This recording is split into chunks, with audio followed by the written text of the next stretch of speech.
We all swing on a pendulum of doubt from I'm not good enough to I'm an imposter. And neither of them are true. They're just stories we tell ourselves about ourselves. And if you realize that your thought leadership is not just what you know, it's not just what you've done, but it's also who you are.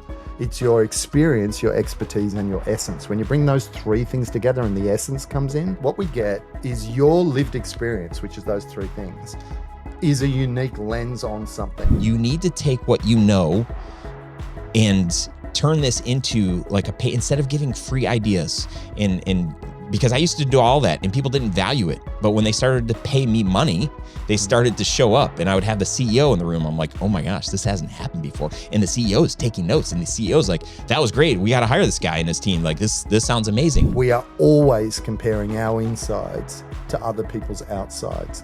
And comparisonitis is a thing. And it goes with imposter syndrome, of course. And the thing is, none of it's true. And what you want to do is don't go into therapy. Don't head into conversation with your insecurity. Actually, what you got to do is just start doing it, because as you experienced in the doing of it, there's no convincing that you're of value. You are now in the conviction of your value. On episode 429, we talk about why being a practitioner, not just a business owner, can lead to more freedom and fulfillment. We also talk about how you can build a practice around your unique expertise, essence, and experience, and why focusing on your preferences rather than chasing opportunities will attract your ideal clients. My friend, I'm super excited for this episode. Welcome. All right, here we are. This is the Grow Your Video Business podcast. I'm your host, Ryan Coral. I am so grateful that you are here. This was one of my favorite conversations.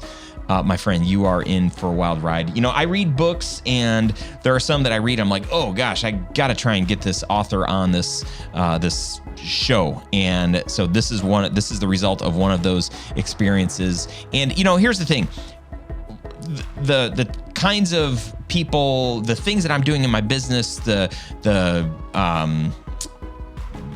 way that I'm growing and evolving, it's probably different from where you're at. But my hope is that, you know, all of my years in video production, building a team, working with clients, creating documentary style brand films, doing all of this stuff, taking the mistakes that I've made and also just sharing here's where I'm at with my life and my business and the things that I'm getting excited about and all that.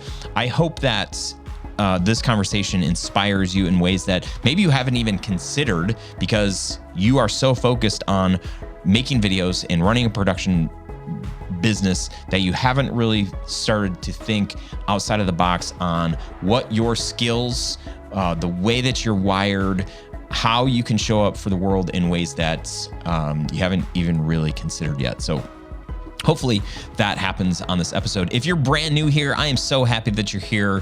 Thank you for joining me, and I hope you get a lot out of this episode.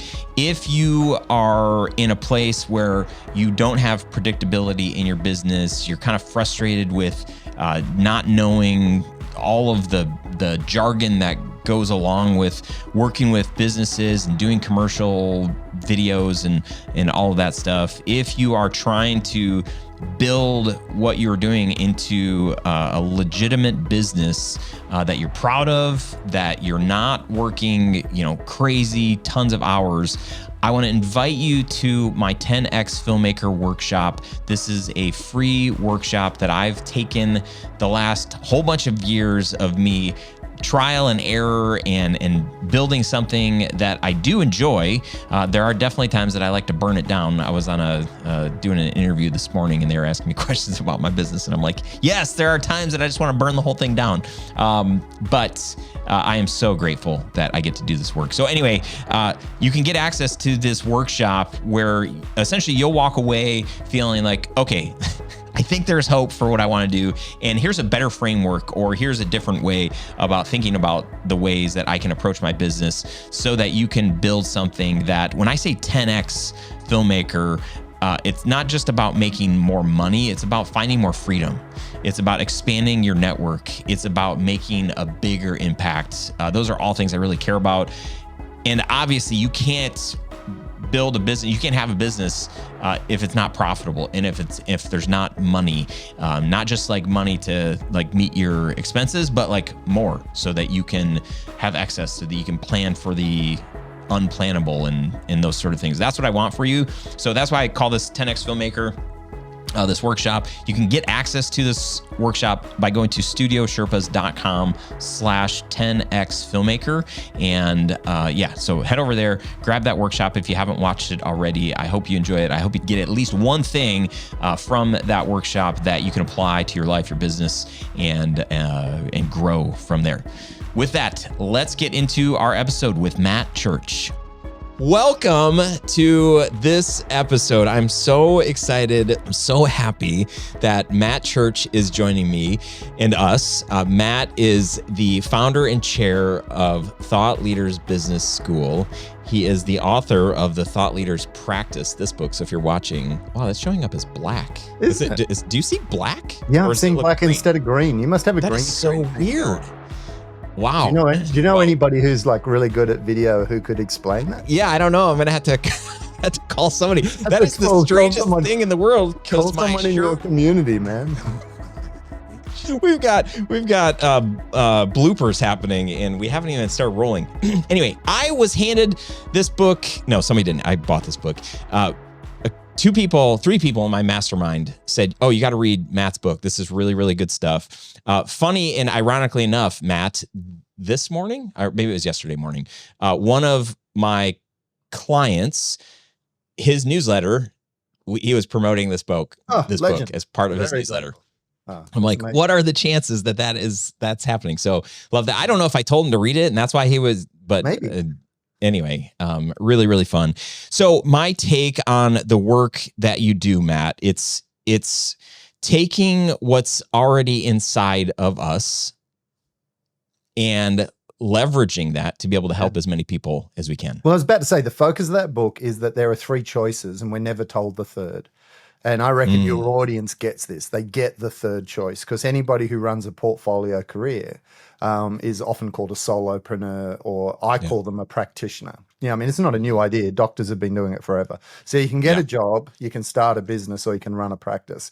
And as far as the government institutions and the accounting bodies, and in our case, the tax agent collectors, they'll think you're a business. But what I promote is this third choice of running a practice around what you know, your expertise. You should treat it like a practice, because you can get well-meaning business advice that doesn't work. So Michael Gerber wrote a great book called The E-Myth, right? It's this whole idea of systemize everything, like a McDonald's approach to business, get your name off the door, blah, blah, blah. My whole approach is be like a surgeon, put your name on the door. Be like a movie director like Quentin Tarantino, where it's Tarantino and his project is Kill Bill 2. And I think that when you're a practitioner, you get to be a little bit more Renaissance, a little bit less Henry Ford, and a little bit more Leonardo da Vinci. And there's more fulfillment as a result. That's my pitch. I love it. I read that. I shared that idea of practitioner with a couple of different people, and it's sort of this like, that's what, like, I'm sort of doing both things, right? I'm also running a practice, and I'm like, oh my gosh. So to be able to put words around it, brilliant. I think the same thing happened when I read the book Traction by Gino Wickman. He talked about in every business, there's a visionary and there's an integrator. And some businesses, it's that one person is both, but in most businesses, you should kind of have two, because it's a very different kind of personality. So thank you for putting words around that for me. It's, I feel like video business owners, specifically, at least in this conversation, there are some challenges that are upon us with things like AI and technology, like a smartphone that can shoot in 4K and can stabilize footage and all of this. They have built-in hair lights and okay, maybe not. But all of these things that, from a person who, would call themselves a solopreneur or a videographer or an agency or whatever, like challenges like, oh, I've got some competition here with these things. And so I know for some, there's this fear of like, okay, I'm going to become obsolete and the robots are going to take over and people don't need me anymore. And over the years, as I've built this brand out and have tried to bring my education and thought leadership to other video business owners to say like, hey, here's things I'm learning. Here's a lot of things I failed at. Take these things, learn faster, fail faster, whatever. For the person that is, I don't know, within their first 5 years of running a video business, I think there's this imposter syndrome or just this feeling of like, I don't have enough reps to be a thought leader. Like maybe when I'm Ryan's age and I'm closing in on 50, maybe I'll be able to bring that kind of value. What do you say to say, like, what do you need to know? How much do you need to know? I got to settle on a question there. I've just got to circle back to hair again. So this is super annoying that you're approaching 50 and you've got that excellent hair. So I just needed to get that out because my resentment and bitterness would have impacted on the ability to chat. Yeah, but I'm glad that you have self-control. So there's a couple of things I think that we should step through on this idea before we get to the imposter syndrome, right? The first one is if you and I and everybody who's listening went and did an MBA in a prestigious college and we were in the disruption lecture. So the professor would walk in and she'd put up a picture of a drill and she'd ask us a question. She'd say, what business are you in? You sell drills, what business are you in? And people go hardware, construction, retail, customer service. They give you all these answers. And I think your video businesses, if I asked them, they'd probably go capturing, creating quality image, understanding the technical elements of composition and all the things that go into the art and mastery of the technical part of your business. But the professor's mic drop moment is when she says, no, you're not in the business of hardware. You're not in the business of service. You're not in the business of sales. You're in the business of making holes. And if someone comes up with a better way of making holes, stop selling drills. So this talks to AI, right? This talks to, we can use AI generated video. We've got deep tech coming online in the next 5 years. We're 2025 as we record this. So by 2030, the deep tech will be indistinguishable from, as in deep fakes, will be indistinguishable from the work that your team create. Mm-hmm. So I teach thought leaders how to build their ideas, put them in books and speeches and build a mentoring business on it and things like that. So that's my game in Thought Leaders Business School. But I teach our students, and just like your audience, I go, you're not in the idea business. What you're in is the experience business. And I think that what can not be done by tech is the experience of filming. Let's say your business was capturing people like me. So I'm on stage. I get paid to speak on stage. I need really good sizzle reels and show reels, so I update them annually. My videographer travels with me throughout the year, collects particular events for B-roll, gets testimonials. But the reason I use Cam, good name for a camera operator, the reason I use Cam is that Cam, he has a way of being with my clients that makes them so relaxed. And if they're not effusive enough about me, he kind of cajoles them. I remember he got up behind me on a massive stage with the camera and I got this standing ovation. And look, I'm good, but Australians don't stand up for anybody. Yeah. So I'm going, how are these guys standing up? Cam was going, get up, get up. And the reason I got a standing ovation on my show reel is that my operator understood what we were going for. And so I think you're in the experience business. What is the experience? So if one of your crew does weddings, for example, we know that when my wedding was shot, it was shot in still, but my photographer was a drama teacher. And so what happened is he didn't take photos of moments. He told the story of the day. And that was a competitive advantage because he's in the business of capturing the journey and the story. He's not in the business of the photos.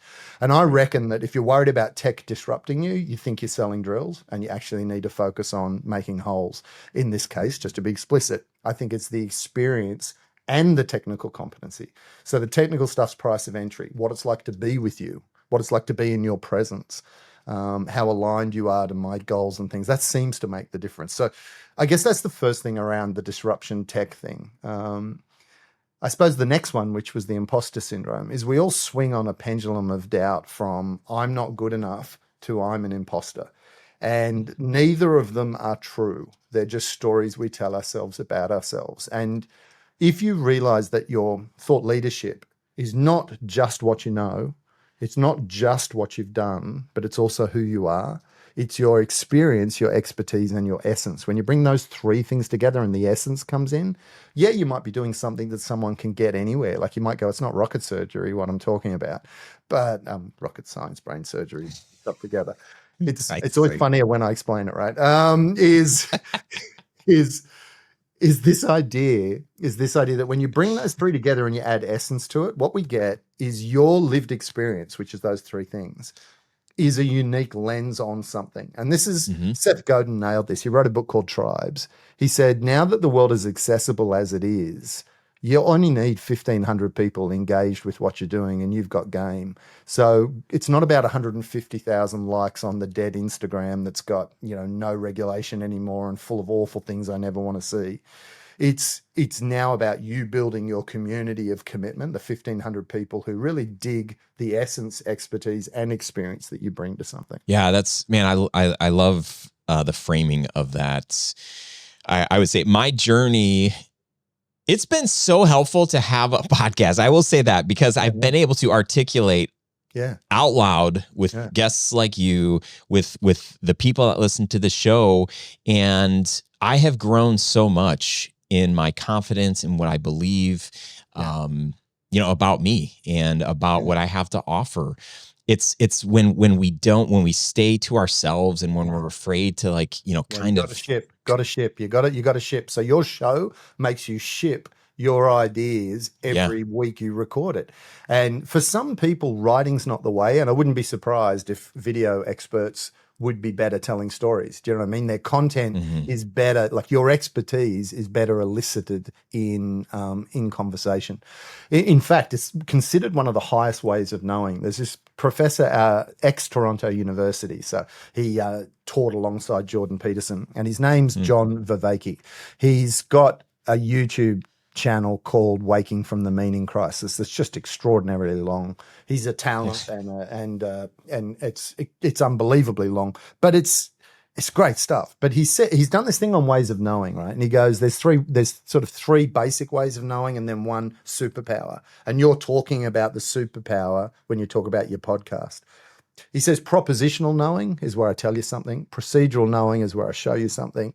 Perspectival knowing is where I ask you something. But participatory knowing is what we're doing. It's when you're in dialogus and you're in conversation with each other. And quite often what happens in participatory dialogus conversation is things emerge that surprise you. So depending on your bent, and we call this emergence theory, depending on your bent. So if one was raised Christian, you might say it's almost like I'm accessing God in prayer. If one was raised Buddhist, one might say I'm tuned into a universal consciousness. If one was sort of from a psychological point of view, they'd be saying it's subconscious knowing, and Carl Jung said, until we make our unconscious conscious, we go through life repeating patterns and calling it fate. So whatever your construct is, sometimes in dialogue, particularly if it's participatory, right? So it's the ego is kept to a minimum and the good faith intention to follow and contribute to each other is in place, something emerges. And that emergence is often an insight, a perspective, or a wisdom that if you can capture it, what you can do is you can leverage it. Yeah, it's good. I highlighted something that's actually toward the end of this book, The Thought Leader's Practice. If you don't have it, get it. It's so good. Failing fast. It's free. Right. Wait, I paid money for that. I paid good money. Well, if you want a real one, it's going to cost you, but you can get a digital one for nothing. All of it. And you said you have written 15 books, 13 books? 15 books. Yep. 15 books, and they're all free. I've written that one. I've written that one. I mean, so cool. So yeah, so we'll link out to how long is your podcast? The interesting, yeah, exactly. If the I've got a free Rolex watch. It's genuine. If the cops come, warn me. But are you drinking margaritas? What are you doing there, Ryan? It's just straight tequila. Yeah. Oh, wow. Which celebrities' tequila do you endorse? Oh, what's the cute guy? Ryan, is it Gosling or Ryan No, Gosling's the Seacrest? No. dancy one from LA Confidential. You're thinking of Deadpool, right? Ryan Reynolds. Yeah. He's Yeah, the one yeah, that's yeah. got. He's got a good. I would buy his just for him or The Rock's because Exactly. That's what I'm saying. like you can see the similarity.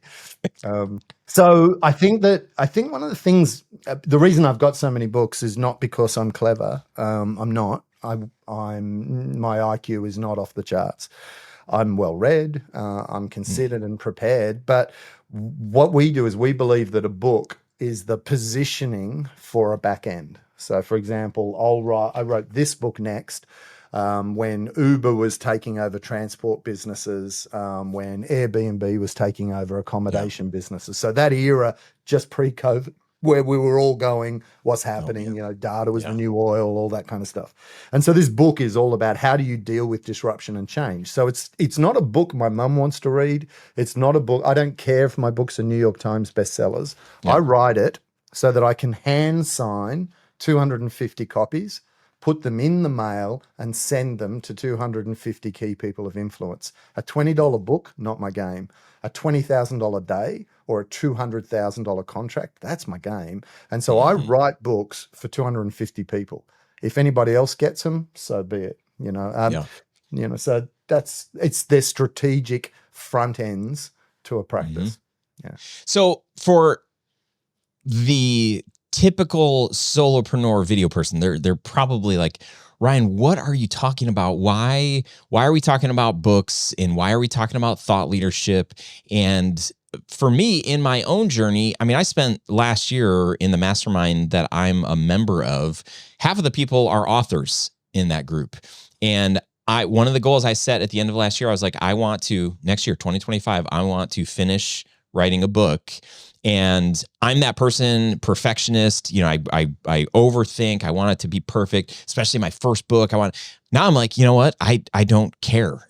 If I can, similar to what you're saying, if I can get this book into the hands of the right people, and I've got probably 3 or 4 books on this shelf here from people that listen to this show that are filmmakers, that run video companies, that are educating their potential clients, that are getting on stages at the kind of events that are filled with their ideal clients. Yeah. As the thought leader in the video space or the storytelling space. Amazing. And guess who's getting the phone calls and the inquiries? It's not me. It's that person that's sending out those 250 books or whatever. What there is there's an asymmetrical response to a book and a speech. So what happens is, because people don't think they can write books and don't try, and because people don't think they can speak on stage and they're terrified, they don't. What that means is it's not to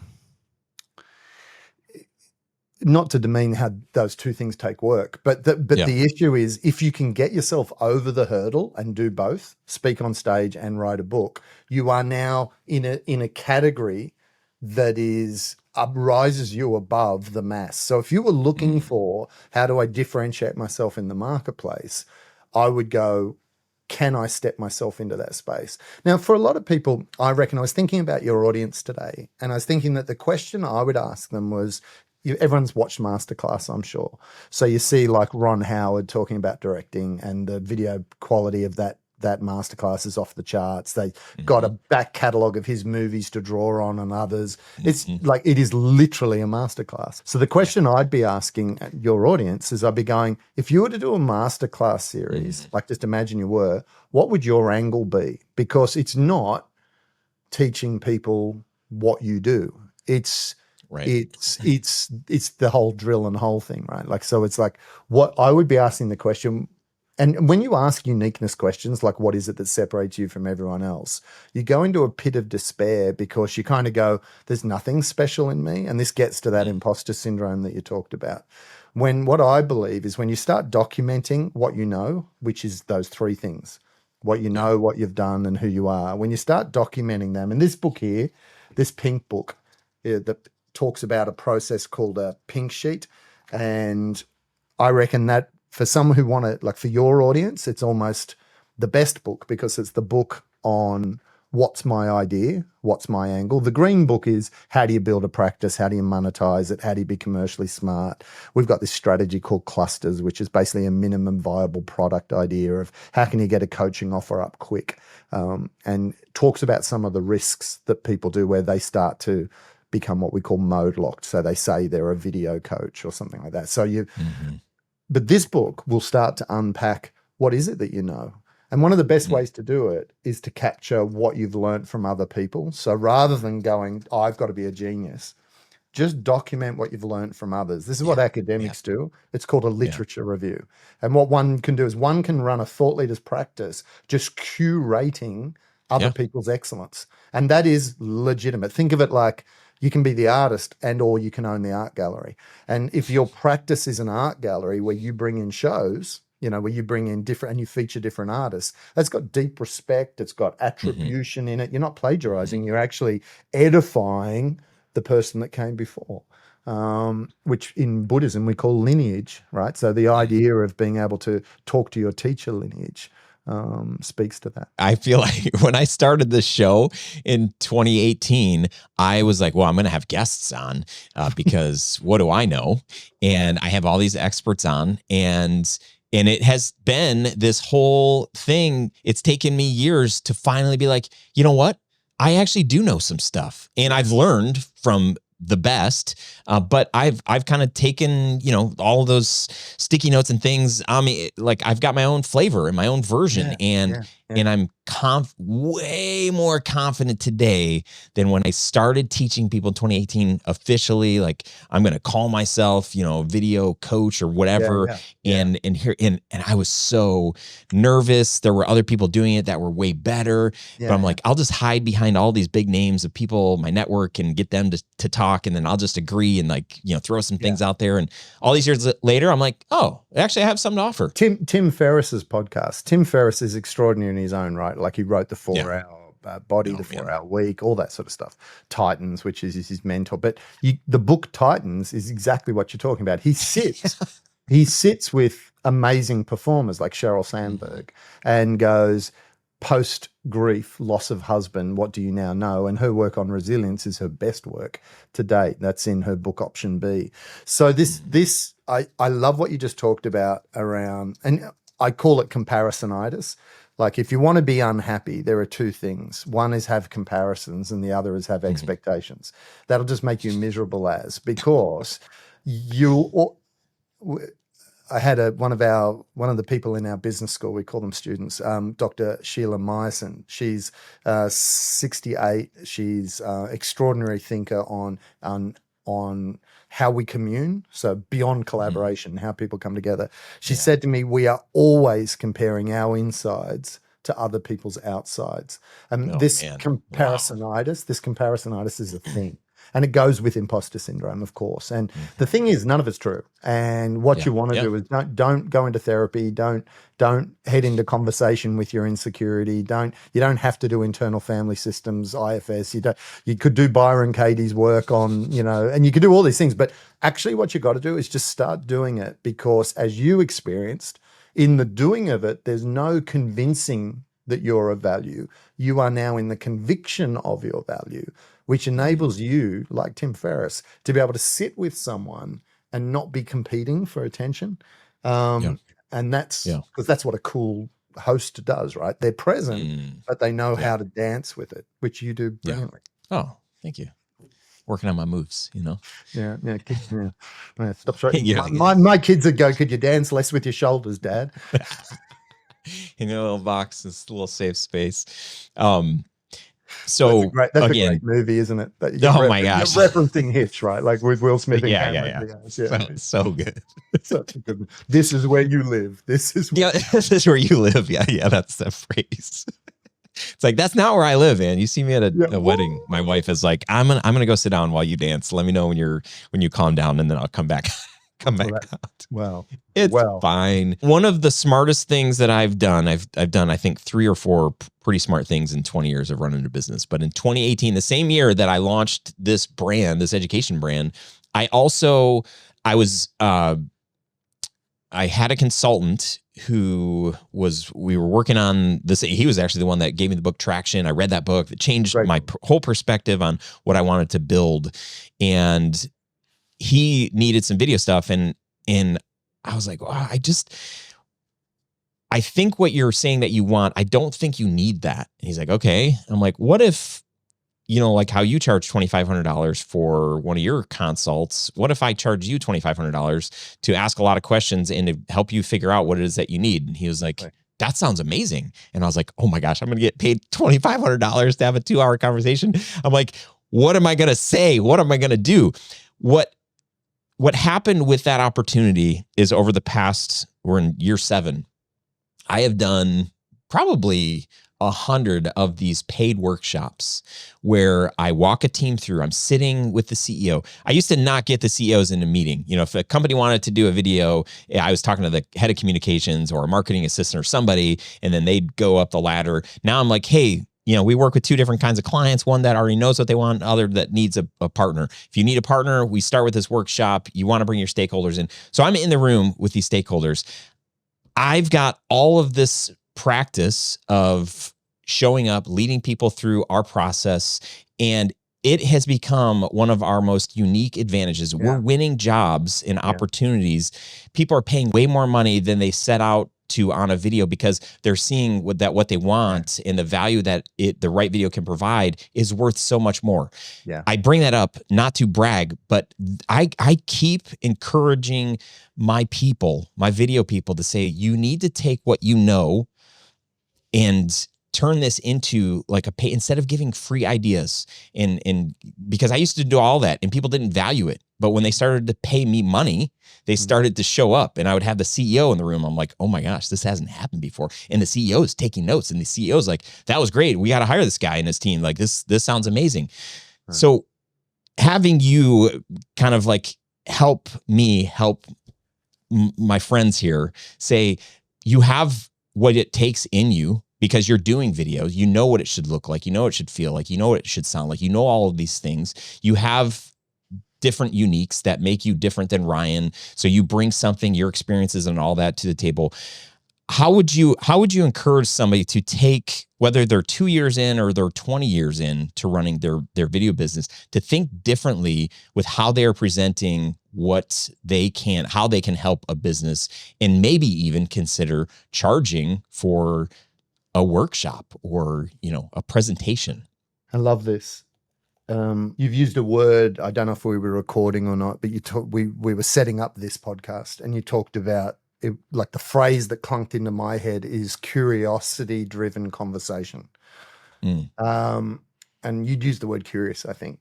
And I reckon what curiosity signals to us is this idea of hold a bigger space for what's going to happen. So your example is that workshop would have created links to things like, let's get every senior leader on video doing a profile piece about who they are and what they do so we can put it on the website. Ding. They wouldn't have had that in a shopping list. It'd be, let's get Ryan, he understands our business strategically, to film our next offsite, and then to curate a list of insights around the primary strategies that we're running. So Ryan gets to... So here's the point. There's a million ways you can do more than just stand behind a camera. There's a million ways you can do more than get 2 or 3 people. And the trick is, don't answer the brief.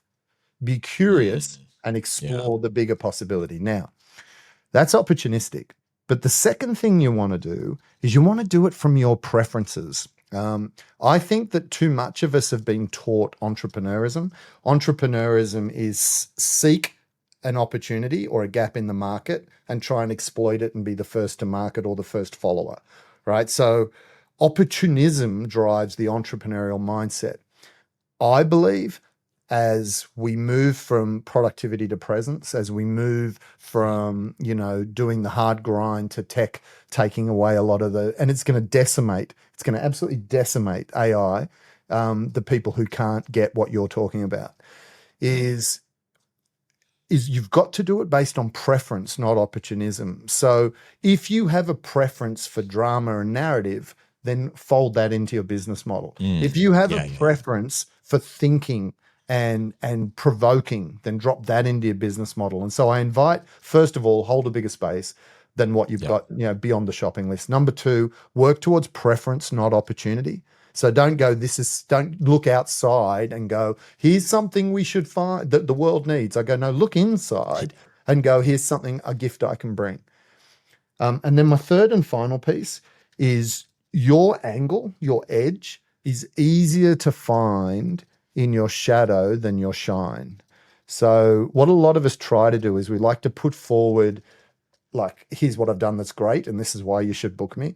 When in fact, if you can take your shadow, and this is more subtle than I was broke, now I'm rich, I can teach you how to make money, or I was fat and now I'm thin, I can teach you how to lose weight. All of those sorts of things. This is bigger than that and more nuanced than that. It's actually, how do you leverage ironicity? So I'm a motivational speaker and encouragement is my superpower. I'm one of the most encouraging people you'll meet until I'm not. And then I'm the exact opposite. And so knowing what it is, I now get to, I'm almost like the cynic's motivational speaker. I'm the thinking person's motivational speaker rather than rah, you can do it, 90s belief work. I'm not that guy, but I'm very much, I can speak to the troubled mind. I can speak to the overthinker. I can speak to the analytical. So as a result, I'm a motivational speaker for actuaries, for university professors, and for people who, run IT businesses, who would stand in a normal motivational speakers conference with their arms crossed going, what a load of... So my irony, the irony of my expertise is my angle. And so my invitation is that people do a little bit of shadow work and don't do it from that's something about me that's wrong. Do it rather, and my phrase is strong, not wrong. Find the thing that other people criticize in you and try and turn it into a superpower.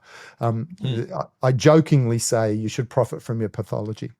So if there's something you should build your angle and your expertise on that. Three things, right? Hold a bigger space, go for preference, not opportunity, and build it on your ironicity. You do that, then what you'll do is you'll have your flavor. This is what you were talking about. You don't have to be so different. You don't have to work so hard on being different because you just are, if you can bring you into it. Yeah, that's really good.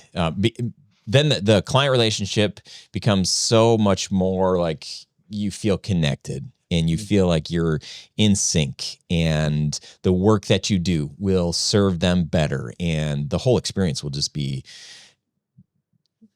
just that much more rich. It reminds me of one of my favorite stories when we were transitioning from doing wedding films to corporate commercial work, and we got approached to do an RFP for the University of Michigan, their business school. That's top 10 business. Request for proposal. The acronym, yes. I'm the acronym debunker. That's a request for proposal. The debunker. So I'm super nervous because I haven't, I'm standing in a room, or I'm going to stand in a room of all these super smart, just talented, whatever. And I'm going to have to do a presentation. So I told my team before we did this, I said, hey, let's make a video. We'll go shoot a little B-roll on campus, make this pretty little video, talk about how prestigious this school is and how much we'd love this opportunity. And then at the very end of the video, so we do this, it's this, 90-second long thing. At the very end of the video, I come back on screen and I'm like, hey, we're really excited about this opportunity. And we made this video because, we weren't really sure what else to do. And then the video cuts and it goes to our logo, and you kind of hear me talking. I'm like, I don't, who knows if that's going to work. And we're kind of like laughing and giggling. So I told my team, I said, we're going to play this video for them, and they're either going to love it or they're going to hate it. And as we step into this space of corporate, commercial, whatever this is going to look like, I want to make sure that we really like it and that we work with people that get us. And so we play that video. I was kind of nervous. I'm looking around the room as the line comes up at the very end. I see some smiles. I see some straight faces. They turn the lights on, and the lead person there says, hey, if you can do what you did for your brand for us, you're in. And we did hundreds of thousands of dollars of work with the university. We worked with them for years. And they got us. And so we could be kind of goofy, and we didn't have to show up and be somebody that we weren't. You didn't have to wear a suit, right? Like you didn't have to, Yeah. you didn't have to change yourself to fit in. This is such a beautiful extension of beyond imposter syndrome. So you sort of fit, you ask that question, like I'm sitting as one of your audience and I'm going, who am I to do this thing? Everybody who's ever written a book walks into a bookstore, if you can find one, walks into a bookstore, looks at the shelves and goes, everything's been done. There's nothing for me to contribute. And then they say, there's no new thing under the sun. They go into all these sorts of things, shoulders of giants, blah, blah, blah. But what it's really about is go, yeah, but your lens matters. And now what I love is you've gone from that and you've shared with that college example that it sounds uncompromising, but what it actually is don't change yourself to meet the perceived unmet needs of others. This is just a general rule in life. The more you're you, the more you get. And because my mission for me and my community and everybody in the world really is, can we do work we love with people we like the way we want? And each one of those, while it just sounds like a really nice mission statement, it's actually quite profound, because you've got to go, what is the work I love? Who are the people I like? And what is the way that serves me? But if you always go to, I'm not going to, like, don't meet someone else's expectations, meet your preferences. And what will happen is, if you meet your preferences, people who align with that become your clients. This sounds a little bit unhealthy, because we know that healthy people have diverse influences. But from a commercial point of view of a practice, you want to get really clear and go with preferences. 'Cause what you end up with is, racism and lack of diversity and inclusion if you only hang around people like you. So this is deeper than that. This is deeper and bigger than that. But from a client selection point of view, I read a book called Customers for Life by Harry Beckwith, and like, it's a coolish book. And Harry wrote, so they were easy to read. You know how, like, if chapters are short, you get this sense of progress. By the way, if you're writing books, they're saying keep the chapters short because nobody reads anymore. And what they need to do is they need to finish the chapter and go, this is a real page turner. If you look at the fantasy writer, Brandon Sanderson, he does that. Brandon Sanderson's story, so he wrote the Mistborn series and others, is he'll really short chapters. And which is contrary to the way most people think. We're big, toomy, high word count, small text size. Yeah. Like, if I was a videographer, I'd almost design a book. I wouldn't write a book. Do you know what I mean? Like, I'd kind of lay it out, don't type it out. And then you conceptually build your stories from there. But what I like about this is it feels like the power of saying no. I love that teaching that no, full stop, no period, is a complete sentence, that you don't need to explain it.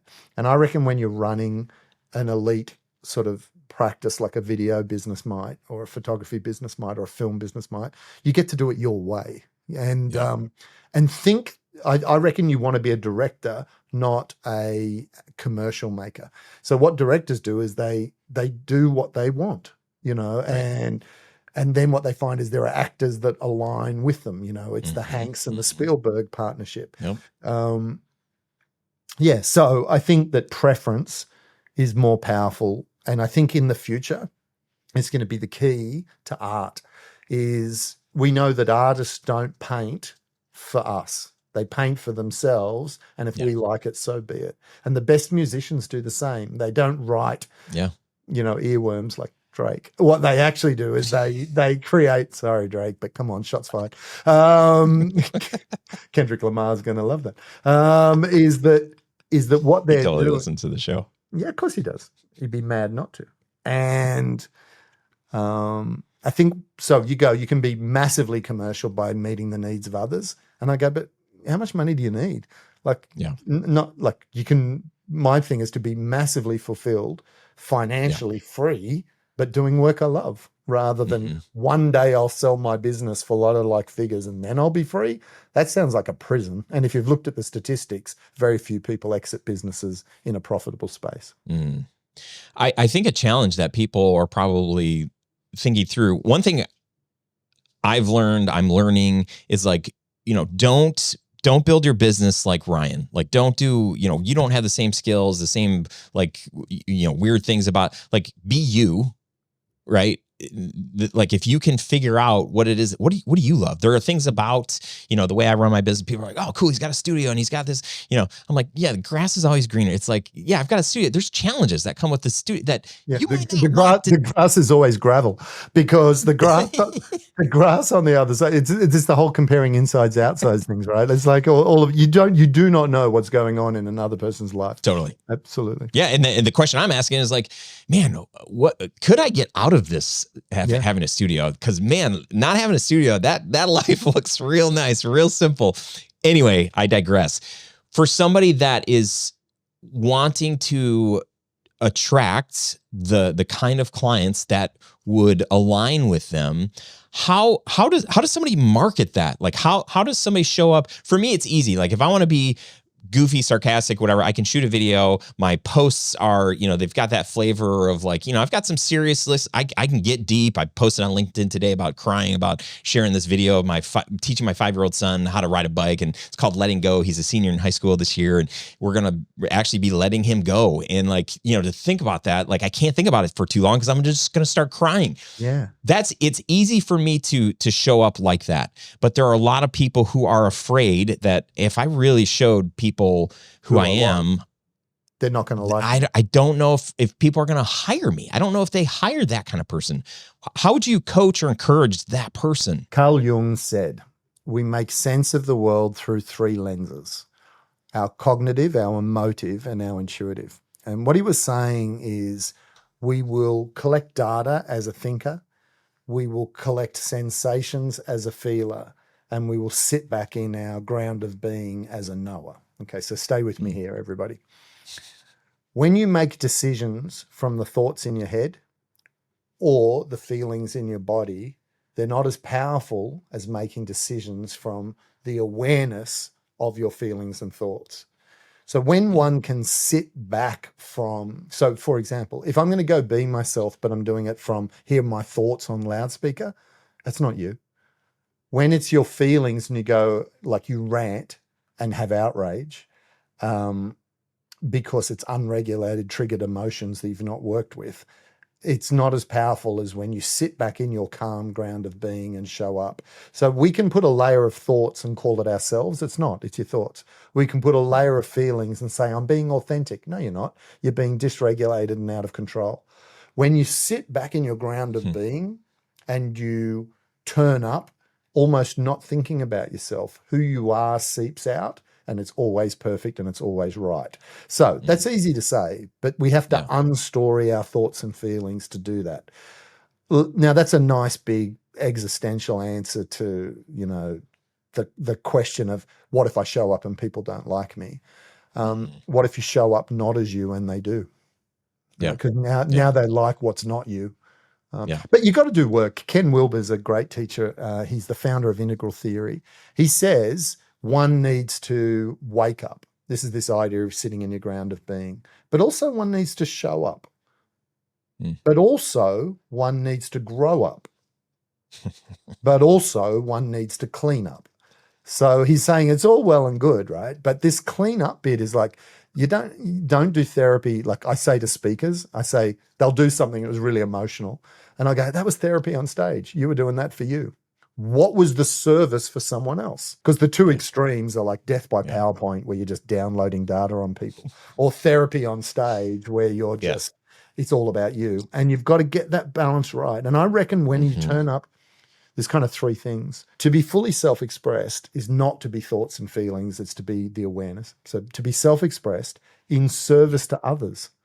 And I reckon that's the fix, is if you're, and I know you do this, Ryan, if you are emptying yourself for your tribe, I know you do for your listeners, the amount of times in our briefing that you've told me about who your audience was, the number of times in this conversation you've brought me back to them, and you're the custodian and the keeper of the flame for who's watching and listening. That kind of love of community, the love of your peeps, is so sincere that even if you stuff up, and I'm sure you have since 2018 when you were on before YouTube was even a thing, then I'm sure that what ends up happening is people they kind of forgive the lumpy bits. But I'm almost sad. I'm almost sad that we can't grow in public. Social media and the current outrage game is I can't speak my ignorance in public, so I'm afraid to talk on camera. And it's like, who was someone who got smashed just recently? Oh gosh, there's so many of them. Oh no, it's an Australian you wouldn't even know. We've got a radio announcer who basically has said something really stupid about female sport, and he's paying the price for it, rightly so, because his ignorance as a 60-year-old man, his ignorance is going to need to be shaped. In the current world that we're recording this in, outrage seems to be swinging from left to right.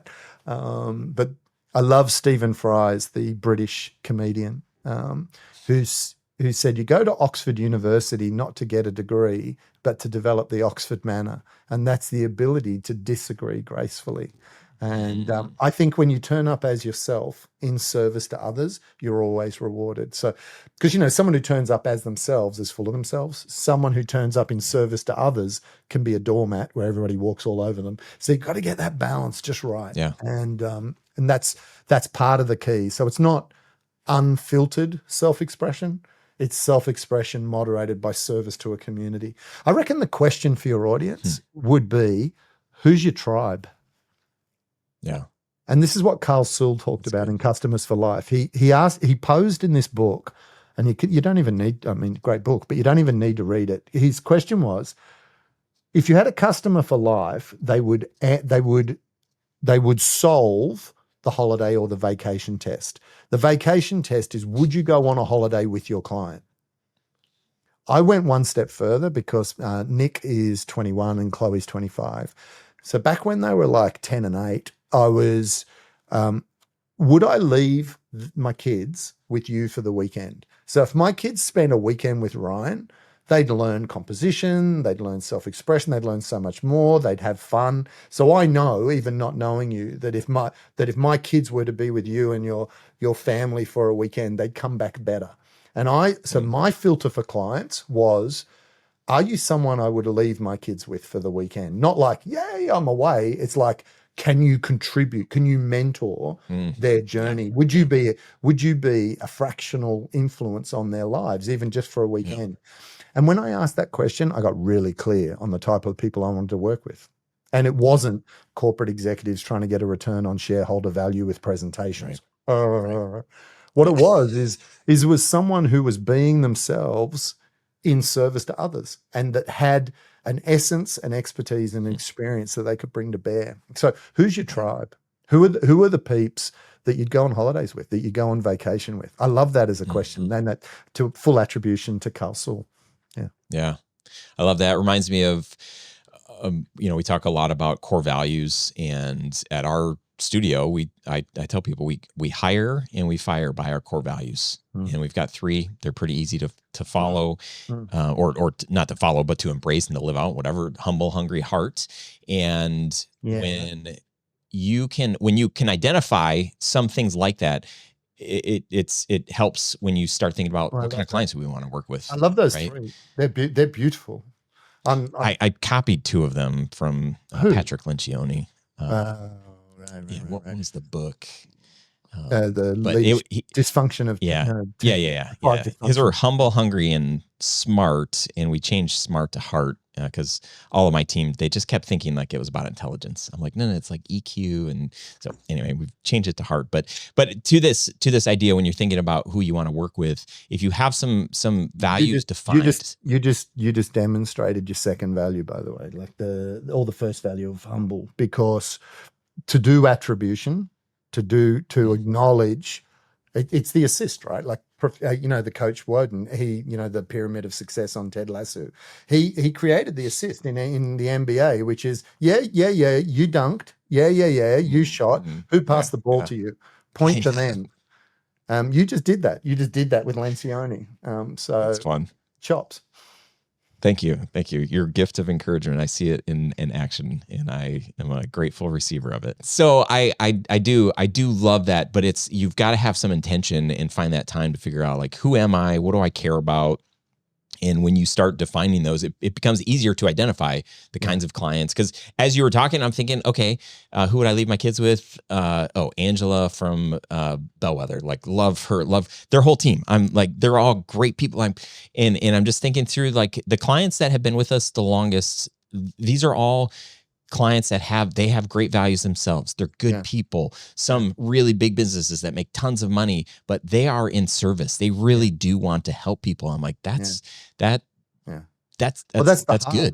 What I love I love your values are only 3, by the way. Powerful. If anyone says, I can do 2, I'd suggest not. I think there's magic in 3 because it breaks the didactic, the either or.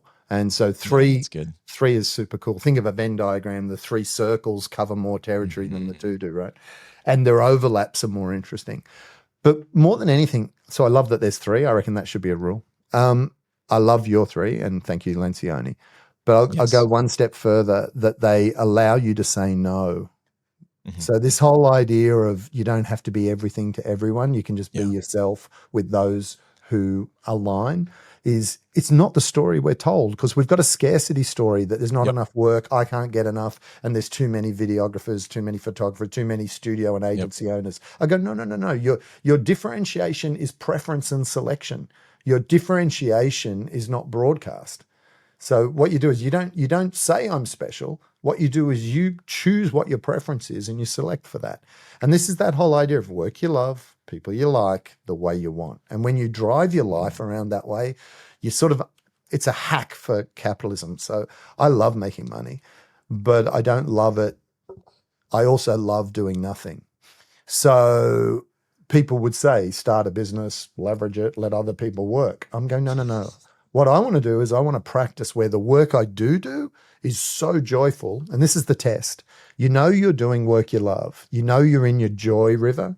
You're in your purpose river. You're in your vocation. You know that idea you never need a vacation when you're in your vocation, right? You know that when at the end of a day you're spent, like you're empty, right? Like, so you and I, 7 o'clock at night, spent. But the next morning you get up and do it all again without a hangover. If you wake up the next morning and you've got a hangover, like I can't get out of bed, I can't face the world, then you are not working in your preference. And I've got this thing, like I'm 56. So oh man, there's this correct response. God, we'd be so. This is the mutual encouragement society. Good job, man. I believe that you should retire into preference. Now, here's the question. Don't wait until you're old. Instead of doing something you don't love in the hope that one day you can do something you do love, why don't you do what you love right now and you'll figure it out. Yeah, that's powerful. I think we could do this for a couple more hours. There's one thing that I just want to make sure that I communicate. When we were talking about imposter syndrome and we're talking about, people just feeling like, oh, like I shouldn't be the one teaching or standing in front, there's people ahead of me, whatever. Here's the thing. And I'm going to call out like every video business owner that's doing this. We work with our clients, and the way that we work with them is we encourage them. Like, no, like, no, you look great. Like you sound like the way that you're showing up and talking about what you care about. Like this is helpful. This is going to help your employees. This is going to help the people that you want to work with, that you want to hire your company, all this stuff. Take your own freaking advice and believe that you also, as the owner of your video company, you have a unique perspective. You have something to offer. You're different than video company A over here and video company C over there, but that's what makes you unique. And so the same way that you're talking to your clients, talk to yourself and embrace that and just own that and show up like that. Because Matt, I am so thankful for the way that you're framing all of these ways for us to think about ourselves. We can do better work. We can make a bigger impact. We can work with people that we find fulfillment and joy in if we are clear on what do I love doing? Who do I want to help? Like what is that? What is going to bring fulfillment today? And my heart actually just breaks when I think about people not doing people that are close to me that are, they're waiting. And I'm like, oh, you're getting too old to really experience the fullness that life has to offer. I reckon action precedes confidence. So to spend time trying to be confident and have the conviction that you could do something special, it's much better to do what you did, which is to launch, to ship, to put yourself on the other side of a declaration and then figure it out. Because we can spend a lot of time on this side getting it right, going ta-da, and it falls flat on its face. It falls flat on its face because it wasn't co-created with an audience. Yeah. I love the 3 questions that you brought up, right? The first question is, what do you love to do? The second question is, who do you love to do it with? And the third question needs to be, if you want to make it commercial, needs to be, that would be of the highest value, right? So what I love about being in service to others, if I'm making it from the first 2 questions, is you come up with a unique proposition. And it doesn't have to be terminally unique. It doesn't have to be, no one else has any example of it on the planet. In fact, venture capitalists, they have a trick question. So they're about, a private equity firm is about to give you some money. They've got a trick question. The question is, oh, by the way, who else is doing this? And if your answer is no one, this has never been done before, what they're thinking is, well, we're not going to risk our money on a first, to market. And Clayton Christensen talked about this with the fast followers advantage, which was this idea of the innovator's dilemma, which is don't be first to market, be second or third or fourth, because what you'll find is you'll be able to aggregate what other people have done. So don't look for such terminal uniqueness that you don't take advantage of the paths that have been blazed by others. Dude, let's go. Oh, man.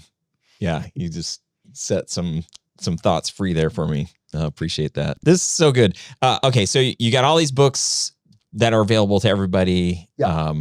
How can people connect with you? How can they, if they're interested, actually paint a picture of how you're working with people, and for those in this audience that might be interested, how do they take a next step? I've got 2 things I do. People pay me to go speak at conferences. So if you were running a big conference and you wanted a speaker on leadership, you would definitely book me, and that would go really, really well. And you'd go to mattchurch.com, mattchurch.com, and you'd learn all about that. And you'd even look at the cool videos that got shot for speakers. If you wanted to be mentored by me to write a book, develop a speech, and build $1 million a year practice around what you know, you are what I would call a thought leader, and you would join our business school. And the green book that you read is the best way to do that. So if you go to thoughtleaders.com.au, you'll learn about our business school, and you'll see a lot of cool videos there that have been shot. So in each case, they've been shot by Cameron Fink, who's my videographer. You check out his business at camfink.com and you'll see what a videographer is doing.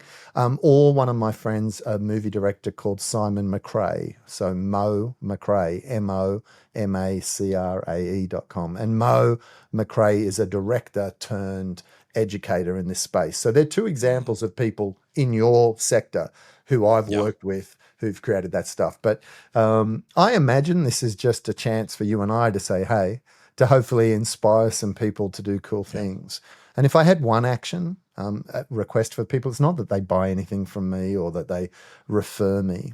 I would say you do the world no service by playing it small.